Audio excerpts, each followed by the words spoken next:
যারা আমিষ খান তাদের বাড়িতে মাছ মাংস না থাকলেও ডিম কিন্তু সবসময় থাকে। ডিমের অনেক ধরনের রান্নাই আমি বানিয়ে থাকি, কিন্তু এই রান্নাটা আমার খুব প্রিয়, মরিচ ডিমের কষা। হ্যালো নমস্কার, ইটস বাই মধুলিকায় আপনাদের সকলকে স্বাগত। ডিমের এই নতুন রেসিপিটা বানানো খুবই সহজ, বাড়িতে থাকা উপকরণ দিয়েই বানানো হয়ে যায়। ডিম আমি এখানে নিয়ে নিয়েছি 6টা। ডিমের গায়ে এভাবে একটুখানি হালকা করে চিড়ে নেব যাতে মশলাটা ঢোকে ভালো। রান্নাটা সিদ্ধ ডিম দিয়েও করা যায়, কিন্তু আমি এখানে ডিমটাকে একটুখানি ভেজে নিচ্ছি। কড়াইতে দিয়ে দিলাম 1/4 কাপ মতো সাদা তেল। আমি এখানে রাইস ব্র্যান অয়েল ইউজ করছি। এর মধ্যেই দিয়ে দেব ডিমটা। কোনো রকম হলুদ দেবো না এতে, বা শুকনো লঙ্কার গুঁড়ো দেবো না। একটুখানি নুন দিয়ে ডিমটাকে হালকা করে ভেজে নেব। জাস্ট একটুখানি গোল্ডেন কালার আসবে ততটুকুই ভেজে নিতে হবে, কড়া করে ভাজবেন না, তাহলে কিন্তু ডিমের স্বাদটা এখানে নষ্ট হয়ে যাবে। ডিমটাকে ভাজা হয়ে গেলে ডিমটা তুলে নিচ্ছি। ডিম ছাড়া আমি এই রান্নায় আলু দিচ্ছি, আলু না দিলেও চলে, তবে আলু এই রান্নায় দিলে কিন্তু খেতে খুবই সুস্বাদু হয়। সুতরাং আমি 2টো সিদ্ধ আলু 4 টুকরো করে কেটে নিয়েছি, এক একটা আলুকে 4 টুকরো করে কেটে নিচ্ছি। এই আলুটা কিন্তু খেতে ভীষণ ভালো লাগে বলেই দেওয়া। আলুটাকেও ভেজে নেব এবারে। কোনো রকম হলুদ ছাড়াই কিন্তু ভাজবো, রান্নাটা একদম সাদা সাদা হবে, সেই জন্য হলুদ ছাড়াই ভাজা হচ্ছে। একটু লাল লাল করে ভেজে তুলে নিচ্ছি। কাঁচা আলুও ইউজ করতে পারেন, তবে সিদ্ধ আলুটা দিলে টেস্টটা খুব ভালো আসে। একটা মাঝারি সাইজের পেঁয়াজ পাতলা পাতলা করে কেটে নেব। পেঁয়াজটা বেরেস্তা বানিয়ে নিতে হবে।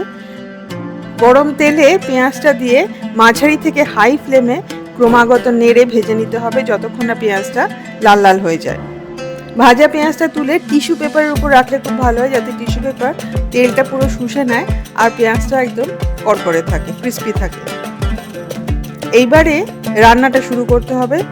আলু ডিম পেঁয়াজ ভাজার পরে যে তেলটা আছে তার মধ্যে দিয়ে দিলাম পেঁয়াজ বাটা। 2টো মাঝারি সাইজের পেঁয়াজ 2 থেকে 3টে পাকা লঙ্কার সাথে বেটে নিতে হবে। দিতে হবে 1 চা চামচ আদা বাটা, 1.5 চা চামচ রসুন বাটা, 1.5 চা চামচ ধনে গুঁড়ো, 1 চা চামচ শুকনো লঙ্কার গুঁড়ো, আর দিয়ে দেবো নুন স্বাদ মতো। সমস্ত কিছু একসাথে মিশিয়ে নিতে হবে। ভেজে নিতে হবে যতক্ষণ না মশলাটা কষে গিয়ে তেল বেরিয়ে আসে। যতক্ষণ মশলাটা কষানো হচ্ছে তখন আরেকটা মশলা বানিয়ে নিই। তার জন্য নিয়ে নিয়েছি কাজু বাদাম আর 2টো কাঁচা লঙ্কা, একসাথে একদম মিহি করে বেটে নিতে হবে। মশলাটা দেখুন কষানো হয়ে গেছে। তেজপাতাটা আমি এখন দিচ্ছি, আগে দিতে ভুলে গিয়েছিলাম। 2 থেকে 3টে তেজপাতা টুকরো করে দিয়ে দিলাম, আর দিয়ে দেবো বেটে রাখা কাজু বাদাম আর কাঁচা লঙ্কা। মিক্সির গায়ে বেশ খানিকটা কাজু বাদামের পেস্ট লেগে আছে, সুতরাং মিক্সিটাকে ধুয়ে 1/2 কাপ জল দিয়ে দেবো এর মধ্যে। এভাবে দুবার কষালে রান্নাটার টেস্ট খুব ভালোবাসে। চাইলে কাজু বাদামটা প্রথমেই দিয়ে দেওয়া যেত, কিন্তু এইভাবে দুবার কষাবো বলে কিন্তু কাজু বাদামটা পরে দিলাম। 1 চা চামচ ঘি দিয়ে এবারে এই মশলাটা কষাতে থাকতে হবে যতক্ষণ না মশলাটা কষে গিয়ে তেল বেরিয়ে আসে। খুব সিম্পল রান্না, কিন্তু ঠিক এইভাবে যদি বানান তাহলে কিন্তু রান্নার টেস্টটা অসম্ভব ভালো হবে। মশলাটা কষানো হয়ে গেছে। এইবারে এর মধ্যে দিয়ে দেবো গরম মশলা গুঁড়ো 1/2 চা চামচ, আর দেবো 3 চা চামচ দুধের গুঁড়ো। যদি দুধের গুঁড়ো না থাকে তাহলে 1 কাপ দুধ দিয়ে দেবেন, গরম দুধ দিতে হবে সেই ক্ষেত্রে। ভালো করে মিশিয়ে নিয়ে দুধের গুঁড়োর সাথে মশলাটা কষিয়ে নেব। দুধের গুঁড়ো না দিয়ে যদি গরম দুধ দেন তাহলে কিন্তু মশলাটা কষে যাওয়ার পরে গরম দুধ দিয়ে গ্রেভিটা হবে, সেই ক্ষেত্রে আর জল দেবেন না। আমি এখানে 1/2 কাপ জল দিয়ে দিলাম, যেহেতু আমি গুঁড়ো দুধ ইউজ করেছি।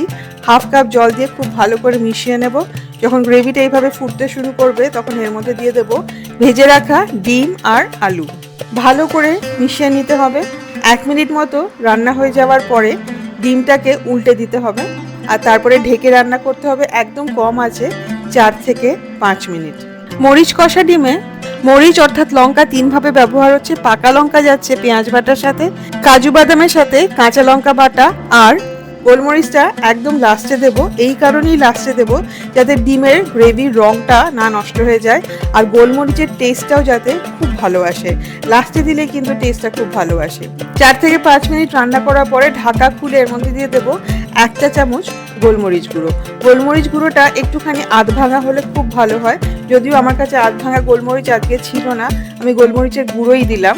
গ্যাসের ফ্লেম বন্ধ করে দিয়ে রান্নাটা শেষ করতে হবে বেশ কয়েকটা কাঁচা লঙ্কা দিয়ে, আর ভেজে রাখা পেঁয়াজটা উপরে ছড়িয়ে দিতে হবে। রান্নাটাকে ঢাকা দিয়ে স্ট্যান্ডিং টাইম দিন 15 থেকে 30 মিনিট। সার্ভ করুন গরম গরম রুটির সাথে, পরোটার সাথে, জিরা রাইসের সাথে, পোলাওয়ের সাথে অথবা ভাতের সাথে। ডিমের এই একদম নতুন রান্নাটা খেতে কিন্তু অসাধারণ হয়। অবশ্যই ট্রাই করুন, আমাকে কমেন্ট করে জানান যে আপনাদের কেমন লাগলো। রেসিপিটা যদি ভালো লাগে তাহলে প্লিজ লাইক করবেন, শেয়ার করবেন। ইটস বাই মধুলিকা সাবস্ক্রাইব করে আমার সাথে থাকবেন। খুব ভালো থাকুন, ভালো ভালো রান্না করুন। Happy cooking. Thank you.